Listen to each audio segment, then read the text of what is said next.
सबको जय मसीह की। जय मसीह। तो आज हम बात करने वाले हैं परमेश्वर के अनुग्रह और प्रार्थना के विषय में। जैसे पिछली बार हम लोगों ने परमेश्वर के मन की इच्छा और प्रार्थना के विषय में बात किया था, तो आज हम देखेंगे कि परमेश्वर कैसे तैयार रहता है अपने लोगों को अनुग्रह देने के लिए। परमेश्वर हमेशा जो है अपने लोगों को अनुग्रह देने के लिए तैयार रहता है। तो आप लोग मेरे साथ निकाल सकते हैं दानियल की बुक अध्याय 1। दानियल की बुक में जाएंगे। लव कुश आप एक वचन पढ़ो। मत्ती की किताब अध्याय 7 वचन 7। 2 वचनों, पहले वचन दानियल की बुक को हम लोग आज कवर करेंगे, पहले अध्याय को, और दूसरा हम लोग मत्ती का एक वचन पढ़ेंगे, मत्ती 7:7। ये वचन सबको आता है। मिली दानियल की बुक? दानियल के कितना? 1 से लेकर 10 तक पढ़ना। दानियल की बुक अध्याय 1 वचन 1 से 10। ऐसा करो, आप पढ़ो 5 से लेकर 10 तक पढ़ो। दानियल की बुक अध्याय 1 वचन 5 से 10 तक पढ़ो। राजा ने आज्ञा दी कि उसके भोजन और पीने के दाखमधु में से उन्हें प्रतिदिन खाने पीने को दिया जाए। इस प्रकार 3 वर्ष तक उनका पालन पोषण होता रहे। तब उनके बाद वे राजा के सामने हाजिर किए जाएं। उसमें यहूदा की संतान से चुने हुए दानियल, हनन्याह, मिसाएल और जकर्याह नामक यहूदी थे।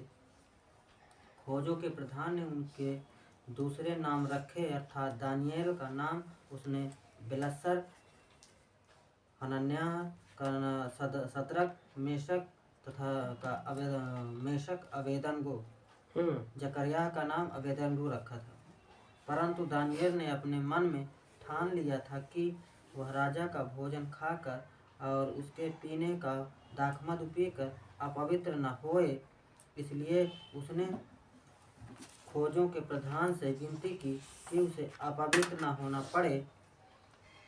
परमेश्वर ने खोजों के प्रधान के मन में दानियल के प्रति कृपा और दया भर दी। खोजों के प्रधान ने दानियल से कहा, मैं अपने स्वामी राजा से डरता हूँ, क्योंकि तुम्हारा खाना पीना उसी ने ठहराया है। कहीं ऐसा न हो कि वह तेरा मुँह तेरे संग के जवानों से उतरा हुआ और उदास देखे और तुम मेरा सिर राजा के सामने चौकी में डालो। बस। ओके, तो यहाँ पर हम दानियल के विषय में बात कर रहे हैं। तो वचन 8 और 9 को, इस वचन पर हम लोग फोकस करेंगे। दानियल की किताब अध्याय 1 वचन 8 और 9 वचन पर हम लोग फोकस करेंगे। क्या लिखा है? वचन 8 में लिखा है, परंतु दानियल ने अपने मन में ठान लिया। तो दानियल ने सबसे पहले क्या किया? अपने मन में ठान लिया कि राजा के भोजन खाकर और उसके पीने का दाखमधु पीकर अपवित्र ना हुए। इसलिए उसने खोजों के प्रधान से विनती की और उसे अपवित्र ना होना पड़े। तो यहाँ पर एक शब्द लेना है कि दानियल ने क्या किया? अपने मन में ठान लिया। और दूसरा, जब उसने ठान लिया, तो याद रखो, जब हम परमेश्वर के प्रति अपने मन में कुछ ठान लेते हैं ना, तो परमेश्वर हमारे लिए कार्य करता है। तो जब हम ये ठान लेते हैं कि मुझे रोज़ प्रार्थना करनी है, हम ये ठान लेते हैं कि मुझे रोज़ बाइबल पढ़नी है, हम ये ठान लेते हैं कि मुझे बाइबल स्टडी में जाना है, हम ये ठान लेते हैं कि मुझे चर्च में जाना है, हर संडे चर्च में जाना है, भले कोई भी प्रॉब्लम आ जाए, मन में ठान लेते हैं। सबसे पहले हम मन में ठान लेते हैं, एक दृढ़ निश्चय कर लेते हैं।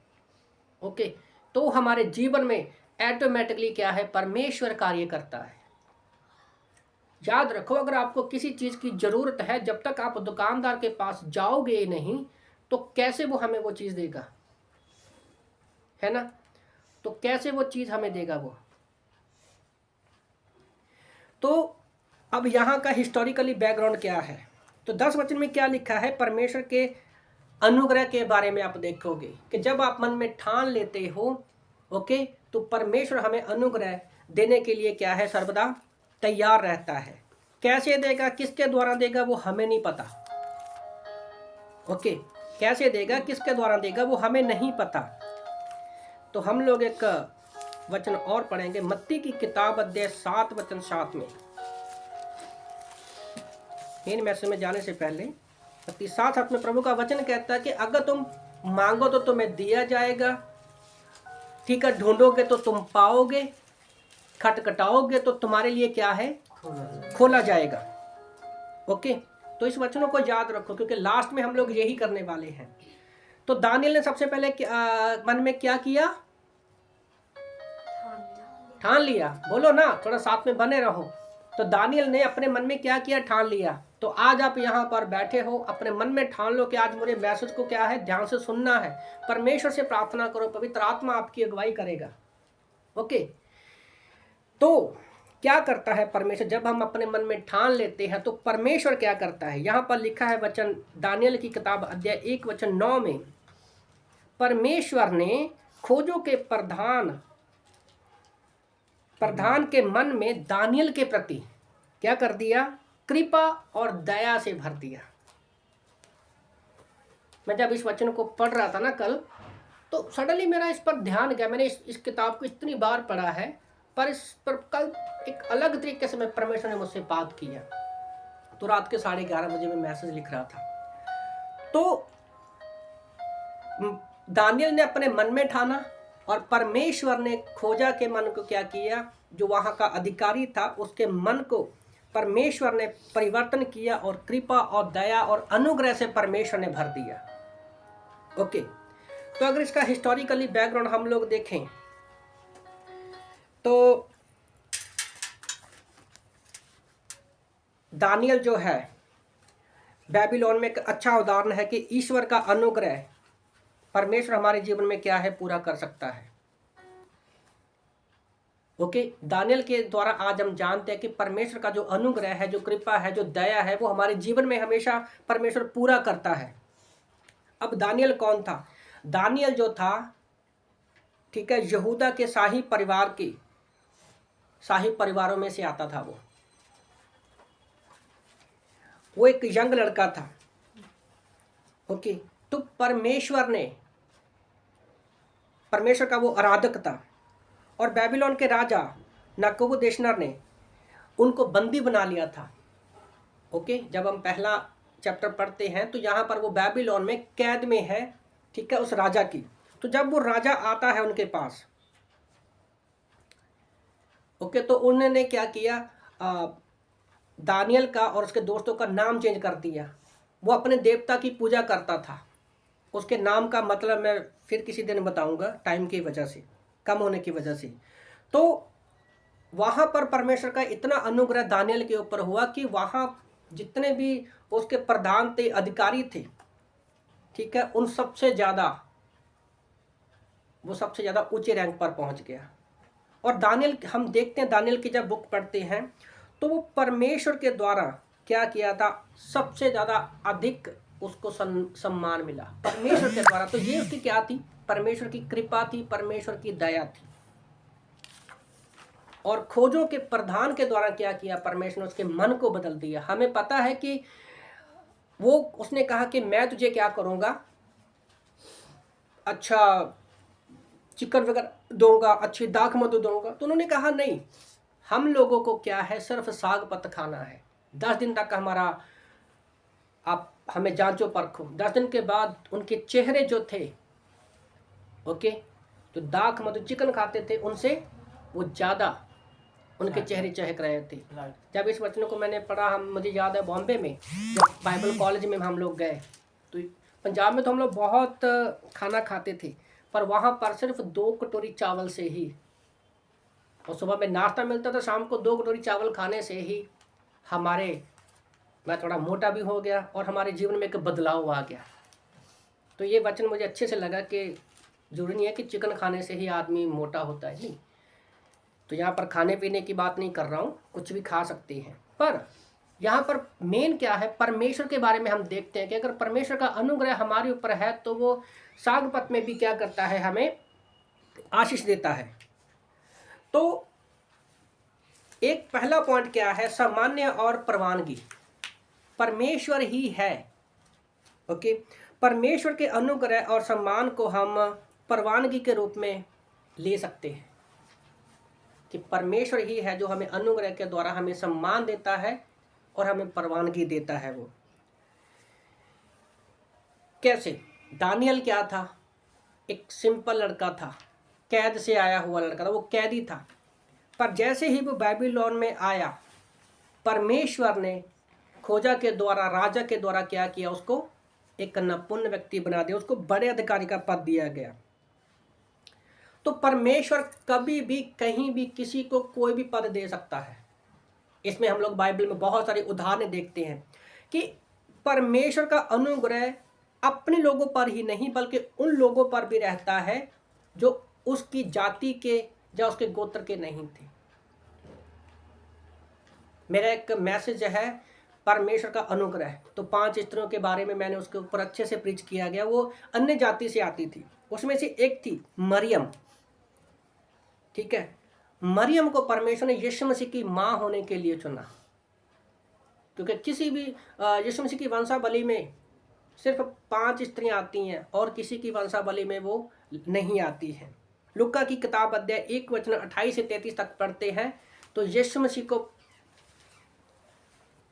मरियम को यीशु मसीह की माँ बनाने के लिए परमेश्वर ने उसके ऊपर अनुग्रह किया, ओके। दूसरा हम देखते हैं मूसा के लिए इसका क्या अर्थ है, सम्मान और परवानगी का क्या अर्थ है। मूसा को परमेश्वर ने अपने लोगों की अगुवाई करने के लिए, ओके, अपने लोगों की अगुवाई करने के लिए निरंतर उपस्थिति और मार्गदर्शन के लिए परमेश्वर ने उसका इस्तेमाल किया। 20 लाख लोगों की लगभग वो क्या करता था, मूसा अगुवाई करता था। नूह को परमेश्वर ने कैसे इस्तेमाल किया? निर्गमन की किताब अध्याय 33 वचन 12 से 17 में जब पढ़ते हैं तो हमें पता चलता है कि कैसे मूसा ने लोगों की अगुवाई की, परमेश्वर का अनुग्रह उसके ऊपर हुआ। उसका आप पढ़ोगे तो उसको वो कहता है, मैं बोल, निर्गमन की किताब अध्याय 33 12 से 17, कूच, पंजाबी च कूच, ठीक है, कूच की किताब। तो निर्गमन की किताब 33 12 17 में मूसा के द्वारा परमेश्वर ने 20 लाख लोगों की अगुवाई किया। और नूह उत्पत्ति की किताब अध्याय 6 वचन 8 में बाढ़ से बचाने के लिए 120 साल तक वो जहाज बनाता रहा। परमेश्वर ने उस पर अपना अनुग्रह किया, कृपा दिखाई, दया दिखाई कि लोगों को बचा सके। उत्पत्ति की किताब अध्याय 6 वचन 8 में। तो आज हम पर भी परमेश्वर किसी ना किसी तरह से क्या है, अपनी कृपा को, अपनी दया को दिखाता है।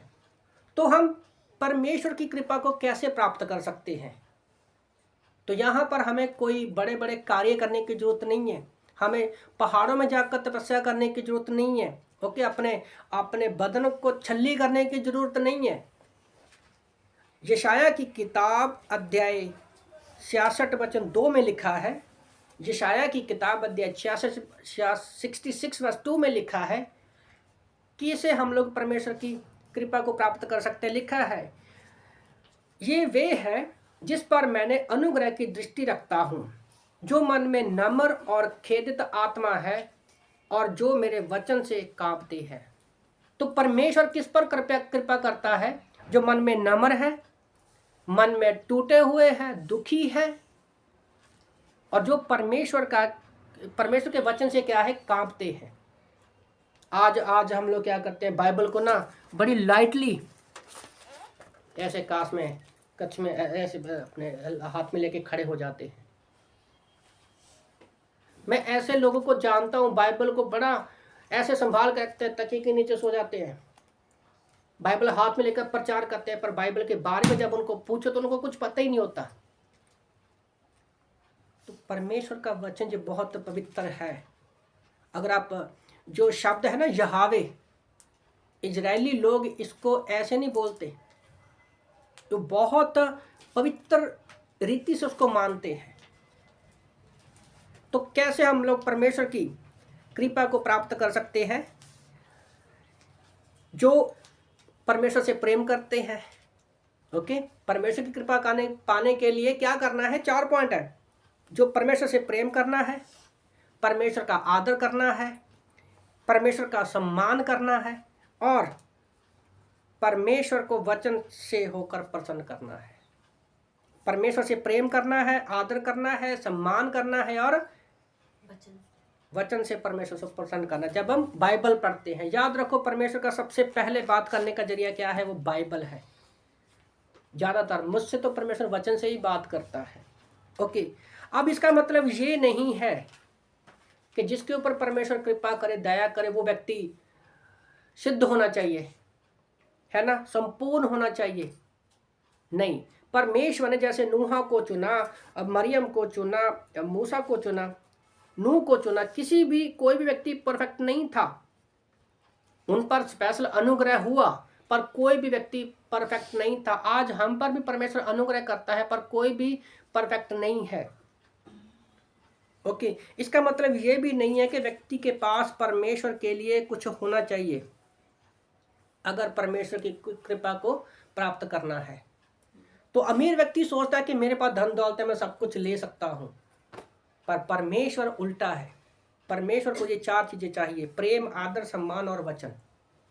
तो वो क्या है? परमेश्वर की कृपा को क्या है? वो पा सकता है। तो दानियल की लाइफ में हम लोग यही तो देखते हैं। वो प्रार्थना का व्यक्ति था, प्रेम करने वाला व्यक्ति था, वचन का सम्मान करने वाला व्यक्ति था, आदर करता था वो परमेश्वर को। दूसरा इतिहास अध्याय 16 वचन 9 में प्रभु का वचन क्या कहता है? प्रभु की दृष्टि उन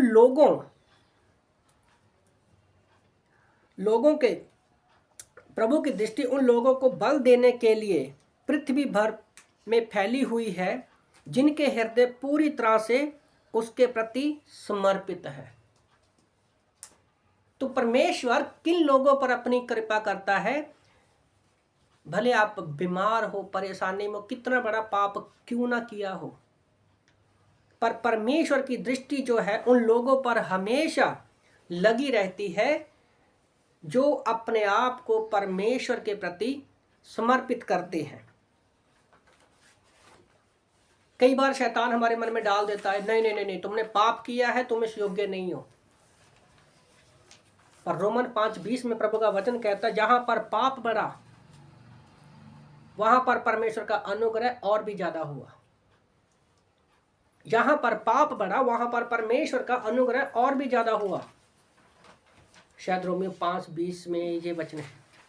तो याद रखो, हमें क्या करना है? हमें पता होना चाहिए कि परमेश्वर की दृष्टि जो है हमेशा जो लोग परमेश्वर को समर्पित करते हैं अपने आप को, उनके और लगी रहती है।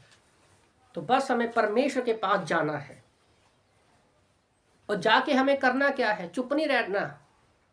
हम भले अपनी कोठरी में जाते हैं, चर्च में जाते हैं, तो बोलना जरूरी है। एक माँ भी अपने बच्चे को तब तक दूध नहीं देती जब तक वो क्या नहीं करती, बच्चा रोता नहीं है।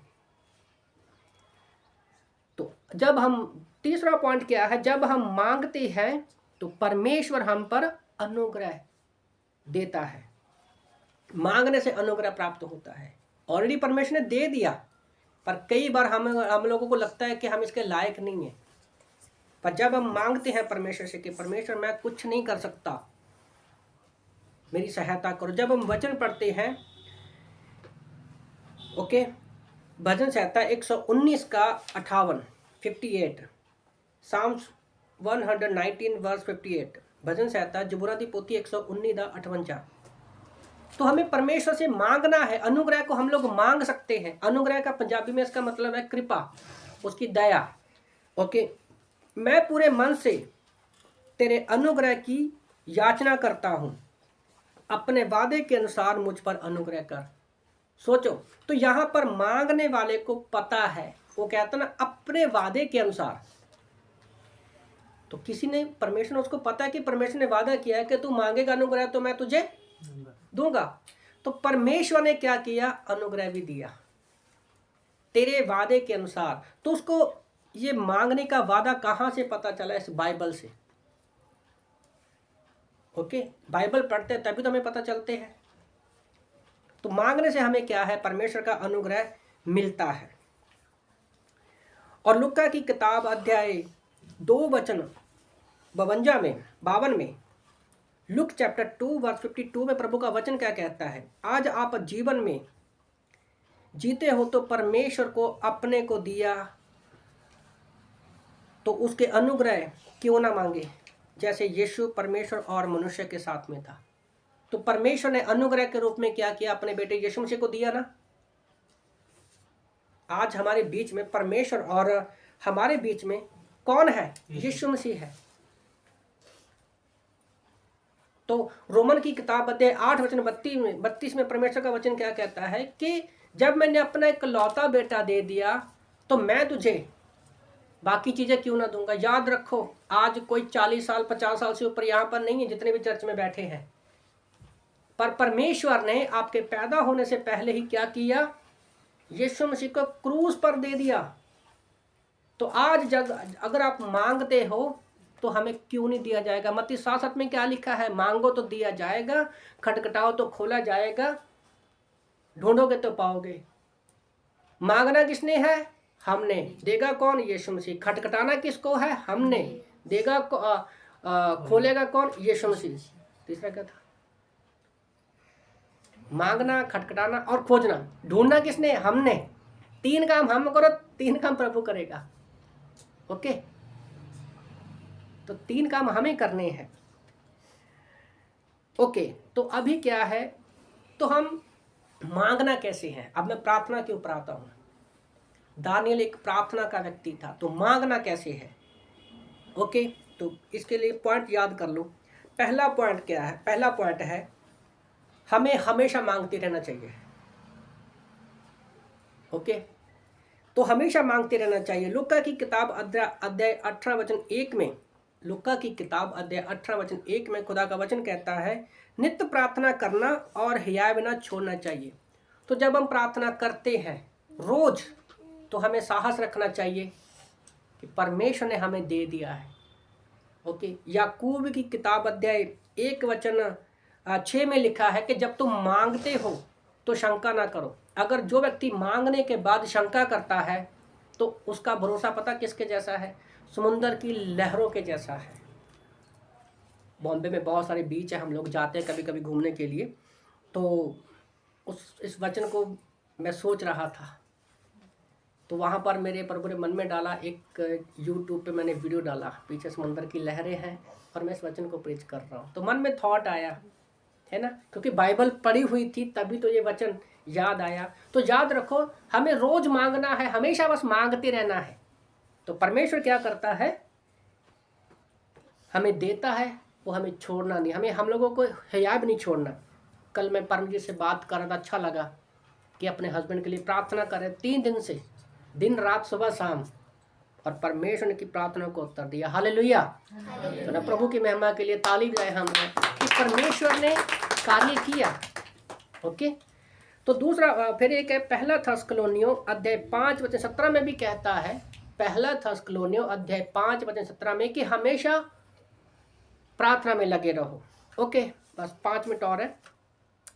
दूसरा पॉइंट क्या है प्रार्थना के विषय में? प्रातः काल मतलब सुबह में मांगना। तो भजन संहिता 5:3 में लिखा है, पहला क्या है? हमें हमेशा मांगना है। दूसरा पॉइंट क्या है प्रार्थना में? कि हमें सुबह में मांगना है। भजन संहिता 5:3 में लिखा है, हे यहोवा परमेश्वर, भोर को मेरी वाणी तुझे सुनाई देगी, भोर को प्रार्थना करके तेरी बाट जोहूँगा। तो याद रखो, हमें मांगना है। क्या सुबह में उठ के हम लोग प्रार्थना करते हैं? अगर हम सुबह में उठकर प्रार्थना करते हैं तो ही हम ये वचन बोल सकते हैं। तो हमें सुबह में उठकर क्या है? परमेश्वर से प्रार्थना करनी है। तीसरा पॉइंट क्या है? हमें कब मांगना है? दोपहर को और संध्या को, सुबह दोपहर शाम को। प्रभु का वचन क्या कहता है? तीसरा पॉइंट है दोपहर को और संध्या को। भजन संहिता 55:17 में परमेश्वर का वचन कहता है, सांझ को, भोर को, दोपहर को, सांझ को, भोर को, दोपहर को, सुबह शाम दोपहर, तीनों पहर मैं दुहाई दूंगा और वह मेरा शब्द सुन लेगा। तो याद रखो, जब हम किसी भी समय मांगते तो ऐसा नहीं है कि परमेश्वर हमारी सुनेगा नहीं। ओके, चौथा पॉइंट क्या है? प्रतिदिन, हर रोज, ऐसा नहीं कि हफ्ते में एक दिन सुबह दोपहर शाम को हमें प्रार्थना करनी है, नहीं, प्रतिदिन हमें प्रार्थना करनी। जब हम पढ़ते हैं भजन संहिता 86 का 3, साम्स 86 वर्स 3, जबूरां दी पोथी अध्याय 86 वचन 3, तो लिखा है, हे प्रभु मुझ पर अनुग्रह कर, क्योंकि मैं तुझी को लगातार पुकारता रहता हूँ।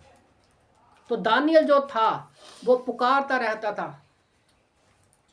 तो हमें भी अपनी जो भी समस्याएं हैं, परेशानियां में है, तो परमेश्वर को पुकारते रहना बहुत जरूरी है। 5वां पॉइंट, दिन और रात को हमें परमेश्वर से प्रार्थना करनी है। अब तक क्या है? सदा हमेशा करनी है, सुबह में प्रार्थना करनी है, दोपहर को करनी है, संध्या को करनी है, रोज करनी है। और 5वां पॉइंट है, दिन और रात हमें प्रार्थना करते रहना चाहिए। भजन संहिता 88 का 1, हालेलुया, हालेलुया, जोर से बोलो हालेलुया, प्रेज गॉड, जिंदा है सब लोग। ओके, तो भजन संहिता 88:1 में लिखा है, हे मेरे उद्धारकर्ता परमेश्वर यहोवा, मैं दिन को और रात को तेरे आगे चिल्लाता आया।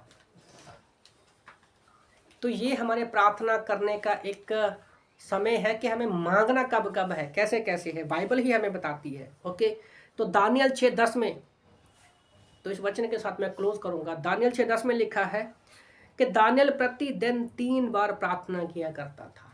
तो आज हमें दानियल की लाइफ को, घर जाके दानियल की बुक पढ़ना, दानियल की लाइफ को, उसके प्रार्थना के जीवन को, उसके मांगने के तरीकों को अपने जीवन में लाना है। तो याद रखो, जब हम परमेश्वर को प्रेम करते हैं, आदर देते हैं, सम्मान देते हैं, बाइबल पढ़ते हैं, तो परमेश्वर हम पर क्या करता है? अपनी करुणा को करता है।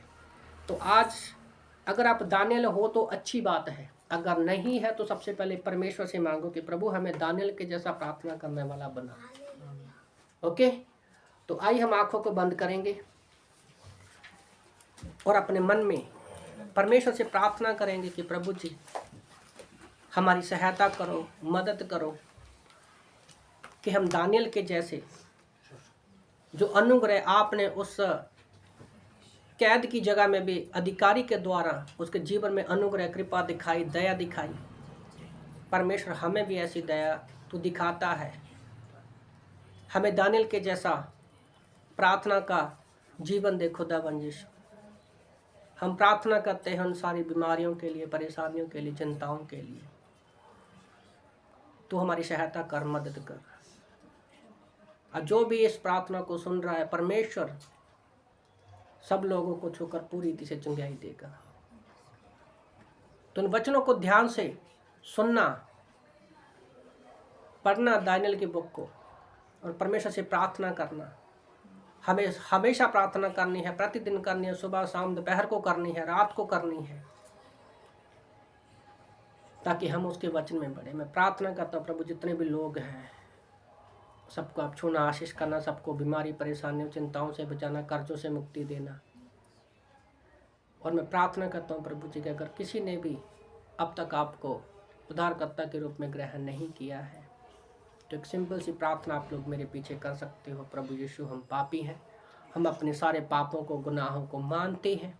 हम विश्वास करते हैं कि आप हमारे गुनाहों के लिए इस धरती पर आए, मारे गए, गाड़े गए और 30 दिन मुर्दों में से जिंदा हो गए। प्रभु का वचन कहता है, जो व्यक्ति इस प्रार्थना को करता है वो हमेशा के लिए स्वर्ग में रहेगा, कभी भी अपना उद्धार नहीं खोएगा। धन्यवाद खुदावन यीशु। पूरा हफ्ता हमें संभाल के रखना कि हम इन वचनों पर मनन कर सकें। प्रार्थना प्रभु यीशु मसीह के जिंदा सामर्थी नाम से मांगते हैं, आमीन, आमीन।